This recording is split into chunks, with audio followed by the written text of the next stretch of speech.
What is up, everybody? It is Alex from Heavy New York calling from the Alto again, and this time we are here with Bettina of the almighty Meanstreak. It is so great to be able to have you here. Thank you for coming on the show today.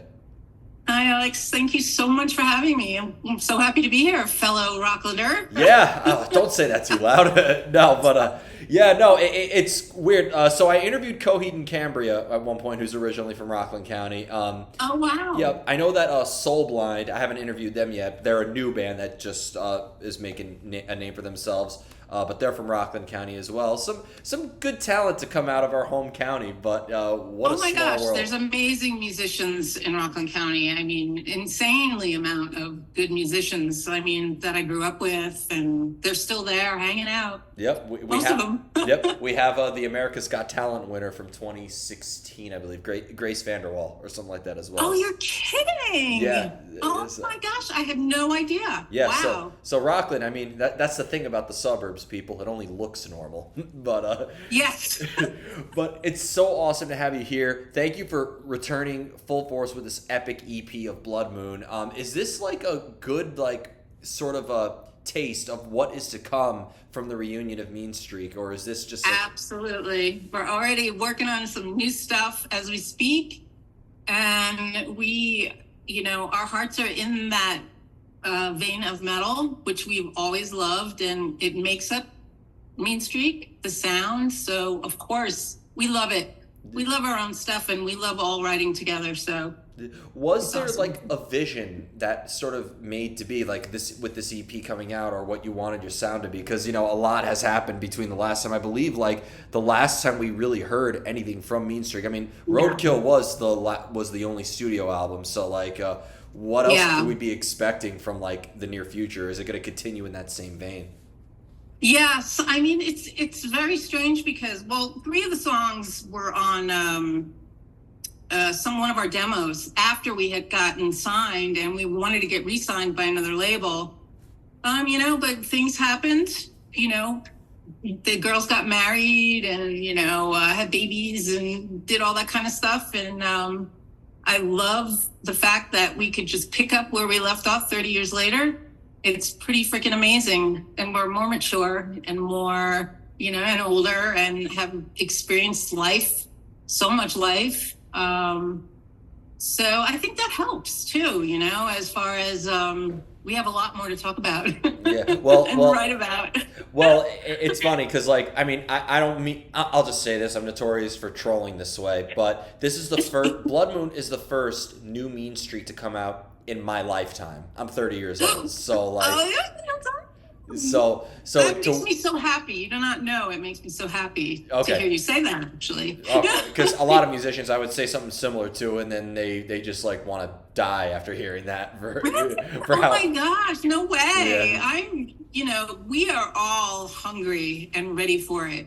Yeah. And I often think that sometimes maybe back then we weren't ready. We had some success. We had a lot of success, but as far as really getting out there and touring and playing, I'm just so happy that we're doing it again. Does it feel like no time has passed in a way, or because absolutely. So I want to ask, is it because we all grow as individuals? 30 years is a long time. A lot has happened. So are you going into this feeling like this is how we were in the 80s? It's just like the good old days, or do you have maybe more of a clean slate with the knowledge that you've obtained that maybe it adds more to Meanstreak? And that's funny you say that, because that's how we're approaching it. We're brand new. We don't have attitudes about, we've been around for so long and, blah, blah, blah, blah. Music has changed. Music industry has changed. Things are different. There's social media.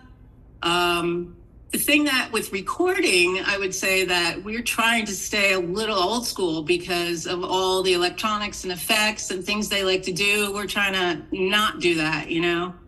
So, of course, technology has changed. So we're going to take advantage of what, is good for the sound, but we're not going to go overboard, and do the crazy drum typewriter stuff and, the crazy, you've heard a lot of stuff that's out there now. So leave that to But you may like that. Leave that to Miss Sugar. Yeah. But But I am wondering too, because when it comes to like a comeback, if you will, or like returning, and it is sort of continuing what I just asked before. Again, there's a lot of growth demonstrated. Were you like selective of what you were going to bring with you from the past and what you were going to bring with you from the present? Not really, because I've said this before about Meanstreak. It's kind of a gestalt philosophy. It's like we make up our sound each individually. Like we're the sum of its parts. If you took one of us out, it wouldn't be Meanstreak. So we all bring kind of the same thing to the table in a different way. I mean, a lot of bands are like that. You know, favorite bands, one person usually leaves and it's not the same. But for us, when we got Yael, it just made us better, made us want to play harder and stronger, and and everybody else has been on that same path. So we love to play and we love to work and we love to tour. It's kind of part of our blood in a way. With like, because you have Roadkill and you have Blood Moon, and with a band like Meanstreak, I'm just wondering, and starting from the 80s, like relatively, and I'm not like saying it to be funny, like I actually am analyzing it. Roadkill is a very grotesque and rather morbid title in a way. So as the vocalist, what are certain subject matters that do sort of fuel your lyrical style in a way? Well, it depends, because Roadkill was actually, I wrote about being a vegan at the time, believe it or not.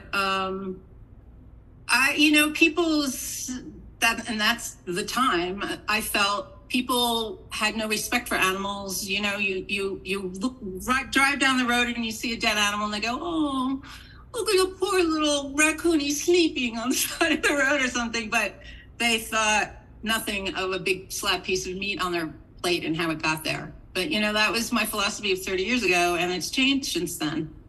So, in a different way. And does part of you, so now how do you look back at that perspective? Oh, I love it. It's part of who I was. I mean, I sacrificed a lot. A lot of animals were not sacrificed when I was a vegan for so long. And I was a vegan chef in a restaurant for a while. So, I've grown, I've grown to respect animals in a different way, as far as we as humans all go. And going into Blood Moon, I mean, is what we're going to hear lyrically who you are now? Pretty much. Absolutely. But I have such a broad range. It's whenever, say like if Raina writes a riff or something, and it's whatever moves me. I read a lot. I write a lot of poetry. I'm a romantic at heart. So maybe the next song will be a weird love song. Who knows, I mean, hey. A heavy metal love song. I don't like to put myself in a box, because then that limits me. There's so many possibilities in the world. I would never do that to myself.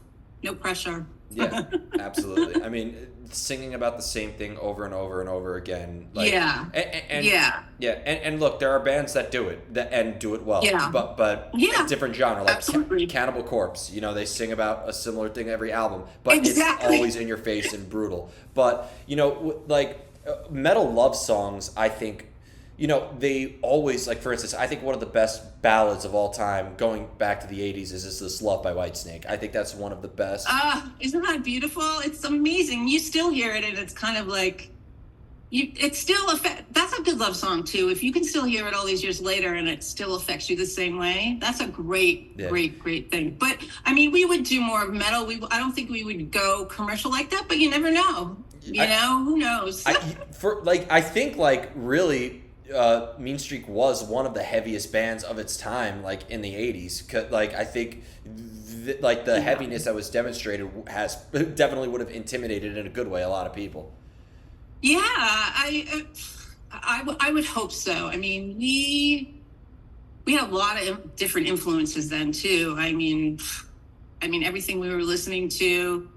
I mean, I went more with everybody really liked thrash. I had a hard time with that sometimes, because I'm more of a melodic theatrical singer, like Queensryche, Iron Maiden, Judas Priest. He's very theatrical. I like to put on a show, you know? So if you can't understand what I'm saying and I'm singing in very, very high registers, it got to me after a while. But now it's different. It's like now it doesn't bother me as much, maybe because I'm more seasoned and I'm not, you know, when you're younger too, you hold a lot of fear in too. So I'm not afraid of anything anymore. I think as you get older, you lose a lot of the insecurity to tap in some of the Yes, vulnerabilities. absolutely. Yeah, Absolutely. And I take care of my voice now. I don't smoke anymore. You know, I hardly ever drink, and, you know, do my exercises and do everything I'm supposed to do. I mean, unfortunately, like, look, I've seen guitar players who are, you know, bodybuilding Roy junkies, and I've seen guitar players who you need a forklift to move them sometimes, and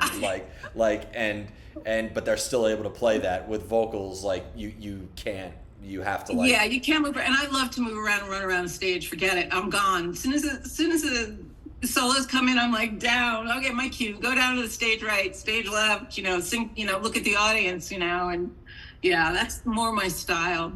Can you rehearse that? Can you practice stage presence and, like, all that? Or do you, like, does that just have to come naturally over time? Naturally over time. And again, when you're younger, you have a little bit more fear, and you worry about if people are going to like you, you know, and now I don't really, I mean, I care, but it doesn't put fear into me anymore. I can look at the audience and directly look at them and sing to them and have love, you know, so it's just a strange thing. The older you get, you know, the better you get. I hope. I never liked using this terminology. I just say it for lack of better words. But do you feel like, in a way, going on stage is almost... Because in the end, like, you are expressing yourself. You are singing about things from your own point of view and your own experiences. But in the end, who you are on stage is not the same person who we see off stage. So do you feel like maybe you do portray an element outside of who you are when you're on stage? Oh, absolutely. Absolutely. I mean, you know, I still have a job. I'm a software tester. I'm actually a real nerdy girl. I mean, you know, a financial software tester. So, yeah, I'm a total nerd. So, you know, I play folk music on my guitar. So it's That's amazing. That is amazing. And you know what? That's cool to have an alter ego. Are all the people you work with, will they listen to Roadkill and be totally shocked that this is the person who they work with? Yeah, yes and no. See, I moved here 20 years ago, so now people know me more here where I live. I live in New Mexico, so yeah. So a lot of people look at me and don't put the two together. But you know, when you haven't played in so long, you kind of lose that personality, that theatrical personality. And I've always been big and laugh a lot, and I've always been a happy person. And I think I portray that when I'm on stage a lot because I love the audience and I love to look into people's eyes and see that they're having fun and banging their head and really enjoying it. But I'd rather be doing that than anything, quite frankly. As you should.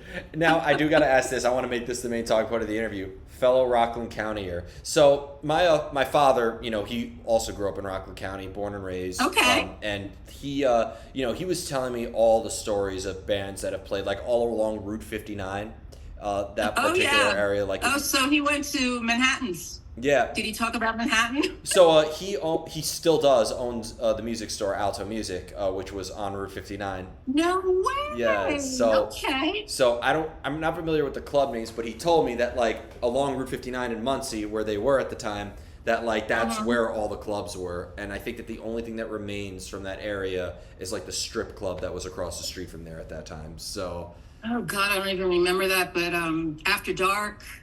There was After Dark. There was Manhattan. There was a place in Mount Ivy for a while. That's where we played our first gig.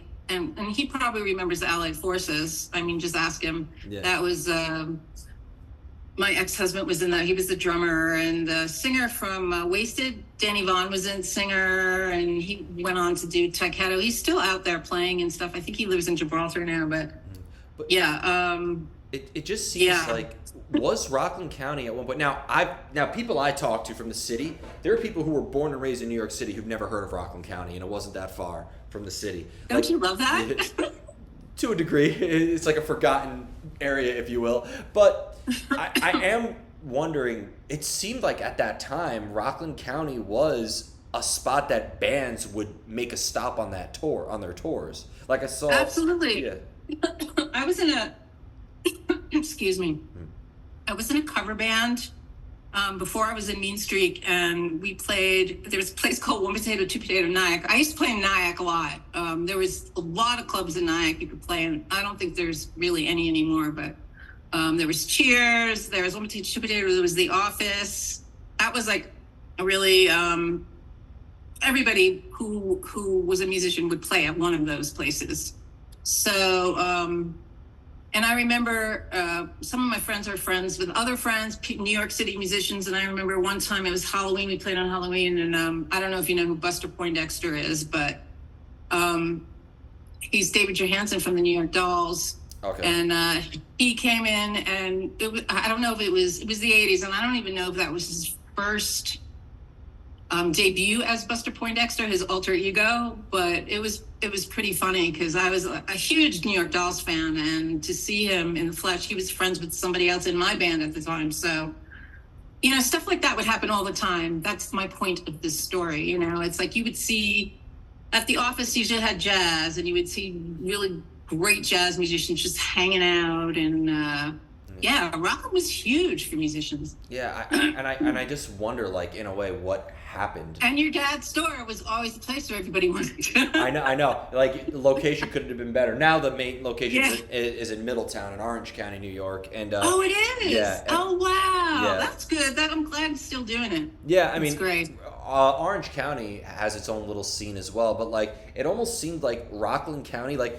I hear people all the time say that the New York City metal scene is dead, and I disagree completely. I think it's alive and it's thriving and killing it.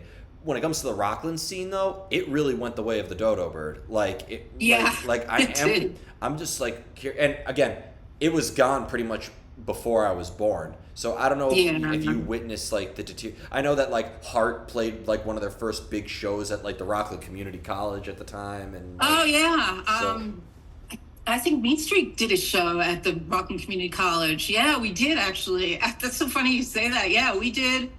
Rockland Community College. Who did I see back then? I didn't see Heart. I saw Average White Band. I saw a lot of people in my, because I was going to college there too. So they used to have mixers back then in the college days in the community college. So yeah, I'm just wondering like how it all faded away. Again. Well, a lot of good musicians grew up and moved away, and there's really not too many places to play anymore. Not that I know of. I haven't been there. So, I mean, there's a lot of still good musicians, but I don't know what the scene's like these days. There's the community center where it's a bunch of high school bands that play. There's and if I'm seeing live music in Rockland County, it's literally like a restaurant with like having music night, and it's like an acoustic guitar. And so where do you go to now in New York City when you hang out and go to listen to music? Anywhere from Lucky 13 Saloon and Park Slope to the Brooklyn Monarch. Oh my God, Lucky 13. Yep. Oh my God, I remember that. Yeah. Brooklyn Monarch, Brooklyn Meadows, Kingsland, St. Vitus. They're going to come back. They're closed for the time being, but they'll be back. Monarch is Monarch still open? Monarch, Monarch is live. And then what was the other place? Meadows. The place where I broke my wrist. I don't know where you broke your wrist, but Meadows. Where? It was they own another one. It's in Brooklyn. Sovereign. That's not around anymore. But that's not around anymore, and I'm sorry that happened. But there's a lot of great places to play, and those are just the ones I could think of off the top of my head. But New York City, sure, there's no CBGBs, there's no Lamars, there's no Coney Island High, but as nostalgic as those places were, as long as if there's places to play, I think any scene will thrive. Absolutely.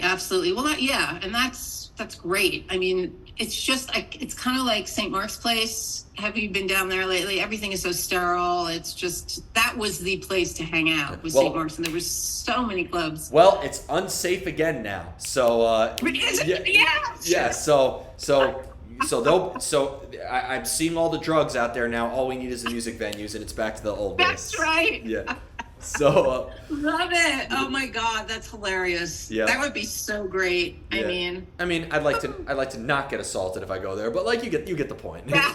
But before we go, I want to thank you so much for your time and welcome back, and thank you for giving us new music to hold us over. Oh man, thank you so much for having me. And look for us. We vote for us. We're on the to play the Berserkus.